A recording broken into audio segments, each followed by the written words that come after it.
Well, it seems like we're live everywhere. And it's Monday night. Monday Night Live. Maybe that's what I should have called this podcast. Maybe, but actually, no, not at all.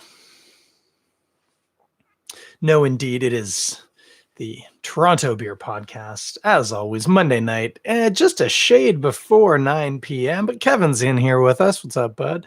Yeah, doing well. And somebody on YouTube, I got to tell you, somebody's right in here on that YouTube super fast. I was wondering if it's my mom. Might be my mom. What am I doing here? I had a beer open. I've put it away. Oh, look, my wife's joined in too. Everyone's jumping in. Everyone, hey, look at this early start, and people are right on top of it. Maybe I should start at 8:57 every Monday. Maybe not. Ooh, did you hear that? Those are my knuckles. Shaking it out. Shaking off the day. Monday. Hey, oh, look, the person went away. Whoever that was on YouTube, I scared them off. Possibly not my mother. This is going to be a fun one. 8:58. I am racing an edible, which hopefully won't hit until at least 20 to 10. And but we'll have to see. We'll have to see how this goes. Who knows? Had a guy on my route today give me a little something. It was a nerd rope that had. It's got some pop. Let's say that. Anyway. Hey, what are we drinking tonight? Because we got a timeline now, guys. Hey, look at this bad boy. That is the West Coast Swing IPA from none other than Left Field Brewery. Now, I reached out to Mandy from Left Field, said, hey, do you want to do an interview? Adorably. I hope she doesn't mind that I tell people this. She said, 9 p.m. is kind of late for me these days. They're apparently in the brewery pretty early most days these days. So we're going to do it, but we're going to have to pre-record it. So we'll do that. Maybe on a Thursday, it looks like. Won't do that live. I'll just put it out. So we'll see how that goes. But so no Mandy tonight. I know I hadn't promised, but when I was thinking I wanted a guest, she was numero uno. But I did have some Left Field I ordered from them last week. Very important. Before we get into the West Coast Swing, I will mention this again at the end. But let me just go to Left Field Brewery here because I want to get the name of this package right. They've got a... these are all beers. If I go to the shop, I think perhaps is where I ought to go. They have a mixed case right now called Beer for Everybody.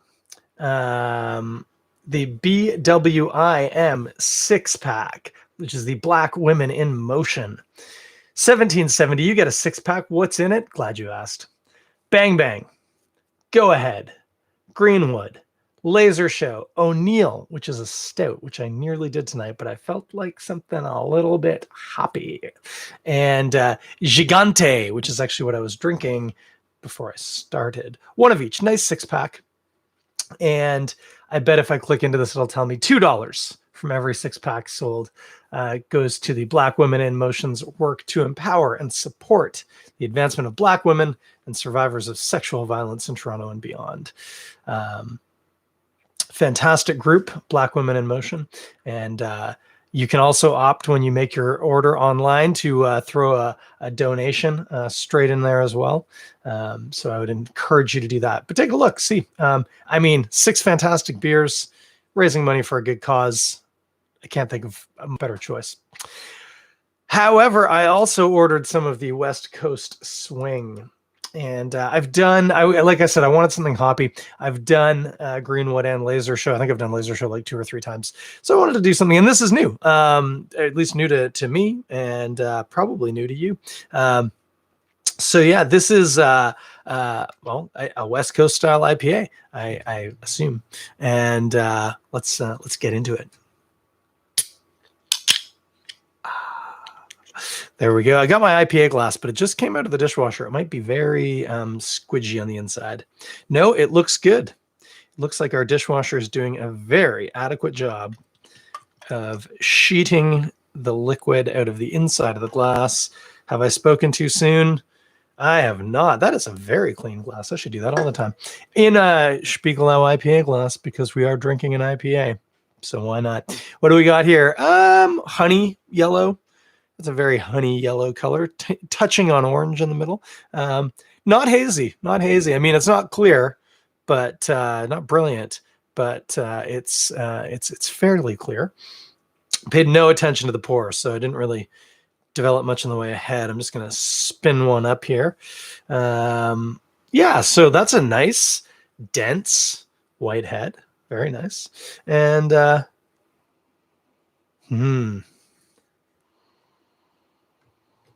so right away on the nose, clementine. Clementine, I was going to say oranges, but clementine. And evergreen, couldn't tell you what, just something sort of evergreeny.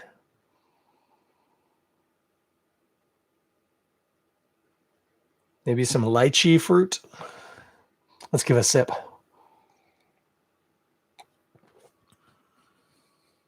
Mango in there. Mango and clementine for sure. Yeah, and piney.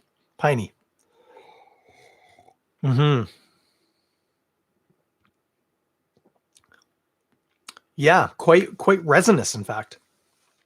Very very much in line with a West Coast IPA. Quite piney, and a substantial bitterness on the palate. It's notably bitter, especially because I've been drinking so many sort of New World, New School style, very delicately bittered but very aromatic hop forward IPAs. This is back to having a bit more punch to it. Definitely some early hops in this recipe, giving it a really assertive, astringent hoppiness, which is quite nice.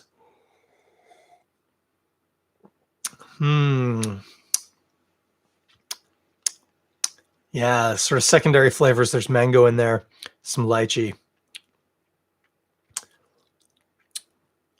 probably some grapefruit. Yeah, white grapefruit.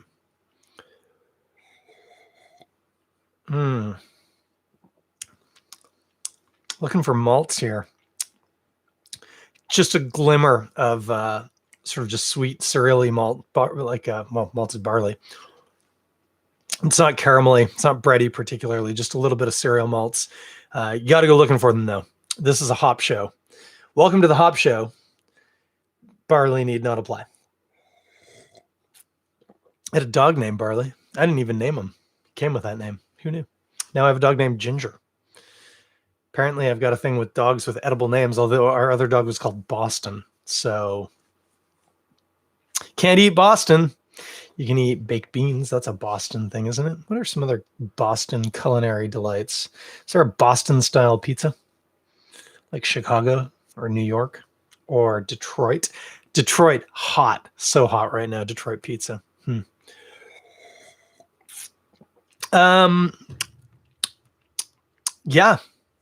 Yeah. Quite piney and astringent, very assertive hoppy bitterness. Some nice tropicals, we could say, because we're looking at clementine, mango, white grapefruit, maybe a bit of lychee. Maybe a touch of something melony. It's not quite perfumey, but there's a very what's the word here? Not delicate. Yeah, maybe there's like a delicate-y kind of florally kind of quality coming through on the finish. Finish, assertively dry. Bitter, but not terribly so, but assertively dry. And yeah, this lingering, and actually what kind of comes through is almost like not just flowers, like blossoms. Think like, when you smell like the cherry blossoms blooming, or if you've ever been around orange blossoms, whew, that's a nice thing to smell. Something along those lines. Quite nice. Rock solid beer. That is the West Coast Swing IPA, 7.2% too. So go carefully. Be careful. Pardon me as I burp right into my hand next to the microphone. All right, what are we going to eat while we drink this? Well, this is one of those ones very classic. It wants something on the spicy side. What spicy thing should we eat with this? I mean, I always try and think of like ballparks because, left field makes sense. Mm,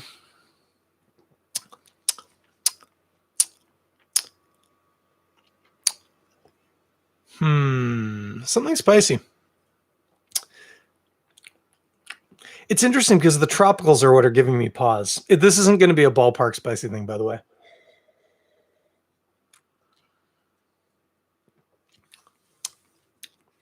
Mainly because I can't think of it. I mean, people would say hot wings and spicy sausage. Actually, a spicy sausage, but like a notably spicy sausage. The kind of spicy sausage, it's spicy enough without spicing it up, although you do anyway. But not like a grocery store spicy sausage, like a spicy sausage from like an Italian delicatessen or something like that. Really spicy sausage. But why do we want to go with that? Well, because interestingly on this now, spicy and that bitterness, that very assertive hop character, they just work well together. You need something to kind of try and tame some of that aggressiveness from the hops, and at the same time you need something that can overcome the spiciness, and the two can both do that to each other. They can work in tandem, as it were. We always talk about something nice with beer, something a bit fatty, with some richness, and sausage has that in spades. Good sausage is normally 30% fat by weight. So notably fatty. So we're going to get that nice stringent effervescence cut of the beer cutting through the fattiness of the sausage. But then the other thing about the sausage is it's got spices in it, or at least it should, and not just chilies to make it hot, but some other flavor components. It's usually things like pepper. There might be caraway. There might be garlic. Like there can be different things, but the idea is there's some spice characteristic. And I actually suspect, as long as it isn't too overbearing, that that's going to work really interestingly with all those tropical fruits, depending on what the spices are, of course, which is, I can't tell you one way or the other. And you can't get too specific with that sort of thing. If you walk into a butcher or a delicatessen and say, I want a spicy sausage that has some very specific seasonings in it, they'll say, good luck with that. We have this one. Oh, yeah. Anthony's saying maybe some hot sopressata. Yes. Typically sopressata, I might be wrong on this, cured though, right? So normally more of a sliced. I was thinking like a sausage in a bun, but that would definitely work really well. So yeah, if you're looking in the charcuterie department, sopressata would be exactly what you're looking for. If you get down to meat, always the caveat. For me, not so much. I might have some cheese with this. We had a really nice Canadian cheddar on Saturday night when we did a really fantastic wine tasting. Maybe I'll tell you about that after the after we finish this part up, because it was lovely. Oh gosh, was it lovely? So yeah, there you go. Charcuterie, go with something on like the sopressata, a nice spicy, very rich cured meat, or as I say, like a spicy, like Italian style, like sausage in a bun. If you want to get really creative, you could top it with something like a fancy, like a Caribbean style hot sauce, which might be like Scotch bonnets with like, well, mango or pineapple or some other fruit. Not uncommon to find those. I think we have one in my fridge right now from Grace Brands. That would obviously then start bringing out some of those fruit characteristics, which would be really nice too. And it would increase the heat, which if you're like me, I'm not going to say you can't make it too hot. You can, and I've been there, but I will say you can make it hot. So we could do that. That'd be good. That'd be nice. I like that. I'm going to have another sip of this. Oh, yeah. Oh, yeah, that's good. So, yeah, we did a wine tasting. I do drink wine. I love wine, actually. I was passionate about wine before I was passionate about beer. It was actually partially experience in wine consuming and tasting that made me so interested in beer. So yeah, haven't drank a lot of wine lately, but periodically a little bit here and there. And then we have friends who wanted to do a wine tasting with us, and given the full no, I'm serious now, really lockdown or whatever it is we're calling this one. With that, this, you know what? Let's just do it on Zoom because we were trying to figure out a time, and with all this, let's just do it on Zoom. So we said, yeah, giddy up, let's just do it on Zoom. That's the right spirit. And so actually, what happened is the gentleman of the couple, he opened. We had 4 bottles, all from the Chateauneuf de Pop region, very bougie, and he opened all 4 and decanted half of each one into like a swing top style bottle, which had been cleaned, obviously, and so on and so forth. And then he dropped it off at our house with some cheeses he'd bought. And I made some ratatouille and sent him home with some ratatouille, which I realized maybe doesn't sound like the most fair trade, but that's not what we're aiming for. We were both just doing something. He just did a lot more. And then we consumed them.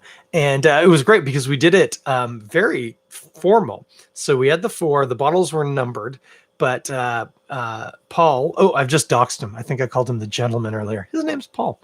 We won't get into last names, but Paul had decanted them into the bottles without knowing which bottle was which, so that he couldn't then remember, oh, this one went in that bottle, for instance. So we were all drinking them blind. So we drank, we tried each one of them, all 4. And then we made a list of our picks. Not necessarily like, because none of us are functionally good enough to be like, oh, this one's the best, but like, what's our favorite would be more what you're looking for, and ordered them in order of our preference. And then we had the tasting notes for each one. Now, it's worth mentioning. One of them was like the cheap bottle, in quote marks, of course. Cheap is relative. And then there were 2 that were like in the middle, and then there was one exceptional one, and we didn't know which one was which. But so then we read the tasting notes for each one, and then with sort of the professionals' opinions in our ear, we then were able to go through and think about them again, and not necessarily say, oh, I think this is the really expensive one, so I'm going to pick it as the top one. Nothing like that, but it just kind of helped frame it a little bit more. And then we redid our orders, both having spent some more time with the wine and also having read descriptions. And interestingly enough, we all picked the same wine as our favorite. And of course, if you know how these things go, you will know that it was the cheap one. It was still a more expensive bottle of wine than I would generally buy. But our flavor, our palates, our flavor preferences went with the cheapest one of the 4.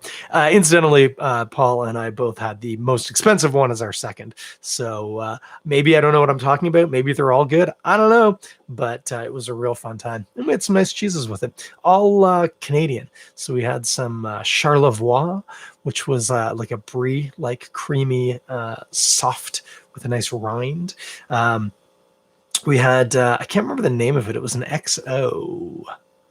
Yeah, it's gone now. I've forgotten. But nice, nutty, slightly buttery, firm cheese, and then a really nice cheddar. It wasn't too funky. It was a very sharp cheddar wasn't quite like into the barnyard category, but it was really nice. Oh, and some really good salted black or dark chocolate. Whew. What a feed! And I made a really nice ratatouille, which somehow just sounds. And I made a pot of vegetable stew. I deserve a pat on the back for that. Anyway, we had a really good time. Incidentally, I know this is the Toronto Beer Podcast, but as I mentioned, love wine too. Really interesting to do something like that. We're talking next time, because apparently they want to do this on not the reg, but like more than just net once. We were talking about doing another region, which that would be cool. But I suggested a different idea, which was to try 4 different bottles of the same grape, but from completely different places. So like we're probably going to do Grenache. So it'll be like Old World, so a French region like Chateauneuf de Pop. New World, South America. So you can get some good Grenache out of like Chile. Probably New World in Ontario, and then either like a Cali or somewhere else in Europe or something like that. But just do 4 of the same grape, but from completely different regions, to see how the terroir impacts it. The flip to that being what we just did, which was a very specific small region. And in fact, that very high-end bottle wasn't even just a single year's juice from a single vineyard. It was from a specific part of the vineyards. It was very intentionally specifically picked and juiced in ultra limited qualities. It was, as I said, very bougie, and I loved every minute of it. I wore an ascot. Unsurprisingly, I don't own an ascot. I own 2 ascots. Anyway, we had a really good time, and I would highly recommend just doing stuff like that, especially now. What a great opportunity. We got a couple of bottles, got some friends on Zoom, split it. You could just use mason jars. That's all we were expecting to distribute the wine. And yeah, just jump on Zoom, talk about it. It's great. I highly endorse it. Or Toronto Beer Podcast, do that with beer too. In fact, let me have a sip of beer. I don't want to get too much detail, especially because it might not happen because it's very early in the planning phases.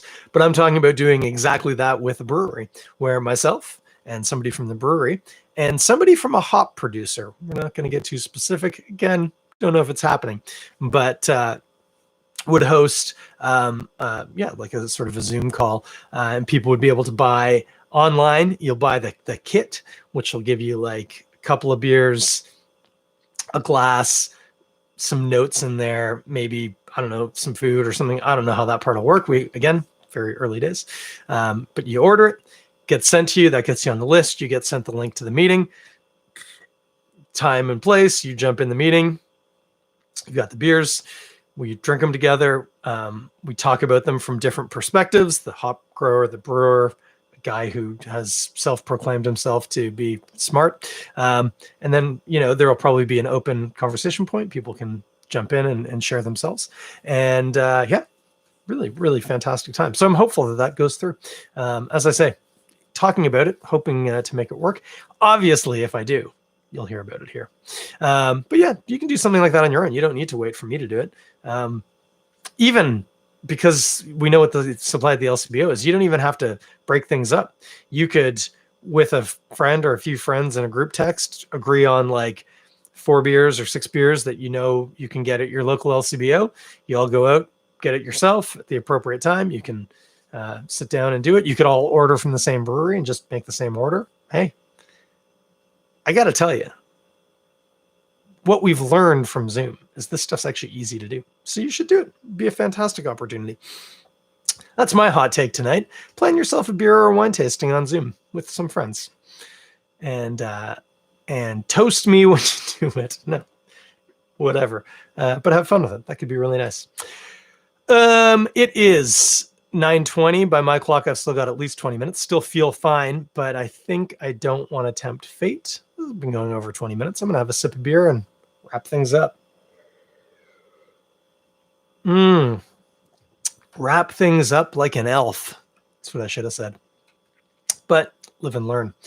Hey, fun one. Short, easy peasy. But always a pleasure. Thank you for joining in, whether you join live or listening on a podcast player of your choice. And had a ball. So we'll talk at you in 7 days, which will be next Monday. Again, guest, maybe not. Will I have an announcement about hosting some sort of a beer tasting online? You know what the answer to that question is going to be before I even say it. Maybe not. And otherwise, have a good week. Oh yeah, did I say available at the Left Field Brewery right now? This is West Coast Swing IPA. Highly recommend. You can pick that bad boy up. Order it; they'll deliver. I believe I ordered on Thursday. They delivered on Friday. That's the attitude I'm looking for. Also, check out that BWIM 6-pack. Not just because it's full of great beer, but because it also supports a great cause. And Left Field's so good for that. Always, it seems like there's always something that they're giving some of their money away for. So you gotta respect that. So check out Left Field. Give them a follow on the socials, all that sort of stuff. And of course, once things reopen, such a fantastic brewery to sit in, especially if you like sports and want to watch them on a television. But yeah, until we all back there, you can order some stuff in, do pretty good at home. And yeah, I think that's about it. Have a good night. Have a good week. Be safe out there. Hey guys, if you're over the age of 40, you can get a vaccine. Highly recommend it. I am on a wait list right now for one locally. I might throw my name in the hat for the AstraZeneca too, see which one hits first. Doesn't hurt to try both. But if you are over the age of 40, or if you are under it and have a very long list of potential conditions that will allow you to get it, one of which incidentally is having a BMI of 40 or higher. I'm not a 40, I'm a 28, but I know a lot of people who, just by grace of being slightly bigger than their doctors would like, they could get a vaccine. So look it up, see if you qualify, and get that stuff stuck in your arm. Because we aren't going to be sitting at left field for a long time right now anyway, but it'll be less long the more people can get that done. So let's get that done. That's the public service for tonight. Get your vaccine if you can, and a lot of you can. So look into it. And other than that, have a good week. Drink some good beer, and I will talk at you in 7 days. And I will talk at you in 7 days.